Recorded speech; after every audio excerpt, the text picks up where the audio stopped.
Lalu apa maksud tadi? Al-abid wal ma'bud wahid. Ini baru bab basyaron, kita belum masuk bab amrullah. Al-abid wal ma'bud wahid. Dalam ilmu zauq itu ilmu zauq rasa, bukan ilmu akidah. Dalam ilmu akidah yang menyembah hamba yang disembah Rabb, Allah pencipta.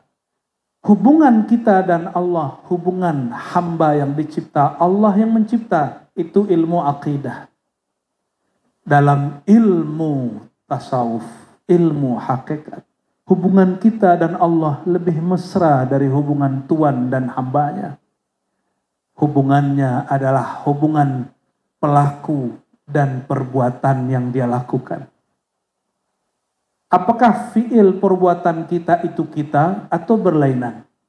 Lain, tapi dia tidak ada tanpa pelakunya.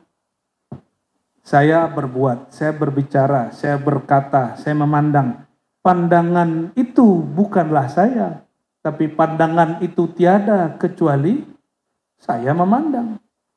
Saya berbuat, perbuatan ini tiadalah ada kecuali karena ada si fa'il pelakunya. Kalau baca hayya 'alas shalah, jawabnya apa? Marilah sholat. Jawabnya apa? Tidak ada daya untuk sholat. Tidak ada daya untuk ruku, sujud, kecuali dengan Allah. Billah, inilah hijab antara hamba dan Allah. Billah, huruf ba. Ini namanya al-ba, ba fi'lillah. Ba yang menunjukkan perbuatan Allah. Maka di saat Allah berkehendak si hamba sholat, maka dia sholatlah. Tapi siapakah yang sholat saat itu? Kembalinya kesadaran si hamba dari perbuatan dia kepada perbuatan Allah, bahwa yang menggerakkan aku ruku tiadalah kecuali Allah. Maka dia pulangkan, ya Allah, wajjahtu wajhiya lilladzi fataras samawati wal ard. Di ujung inna salati wa nusuki wa mahyaya wa mati lillah. Itu namanya berpulang. Pulangnya fi'il kepada fa'ilnya, pulangnya perbuatan kepada yang menciptanya, pelakunya. Sudahkah sholatnya seperti itu? Kita kemudian merasakan, ya Allah, ini gerak, Engkau juga yang menggerakkan. Ini takbir, Engkau juga yang membesarkan. Ini rukuk sujud, Engkau juga yang memberikan daya dan upaya. Itu namanya hamba berpulang. Barulah sholat begini diangkat ke langit.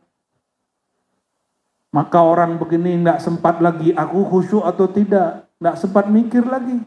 Kenapa? Hatta khusyuk pun telah berpulang.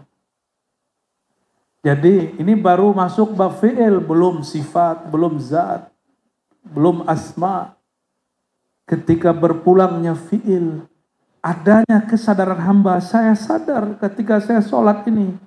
Bukanlah Allah yang sholat, bukan. Tapi perbuatan ini, sholat ini adalah perbuatannya Allah. Al-abid fi'lullah wal ma'bud fa'iluhu wa huwa Allah. Zindikkah orang ngomong begitu?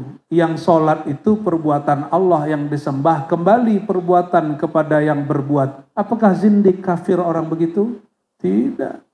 Itulah hubungan. Pernahkah berpisah perbuatan dengan yang berbuat? Pelaku dengan lelakunya.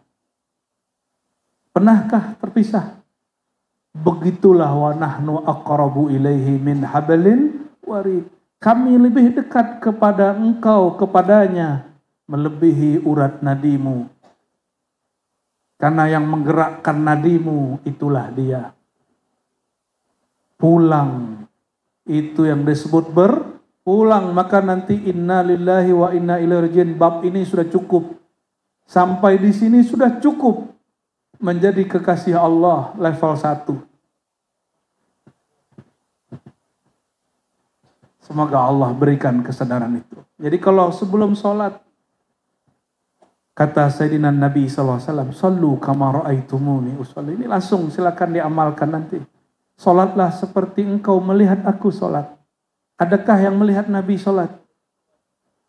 maka etikatkan guru kita di depan yang bersambung kolbunya kepada kolbu Rasulullah SAW. Lalu baca salam kepada Rasulullah. Assalamualaikum ya Rasulullah. Hadirkan dia di depan. Seakan-akan dia imam kita, baru kita bertakbir. Di saat itu barulah lebur perbuatan kita dalam perbuatan Allah Subhanahu wa taala. Nanti hilanglah banyak pikiran, yang muncul hanya rasa. Jadi kapan khusyuk itu berat? Kalau difikirkan. Kapan khusyuk itu tidak lagi terfikirkan? Kalau rasa sudah ada. Jadi kalau ada orang bertanya, ilmu ma'rifat itu sulit. Ya karena kamu fikirkan. Kan la tatafakkaru fi zatillah.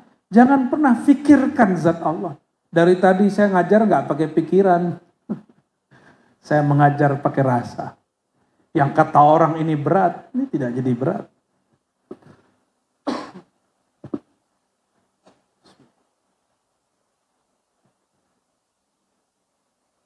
Dapat dipahami? Dapatkah dipahami? Berarti kajian ini tidak berat.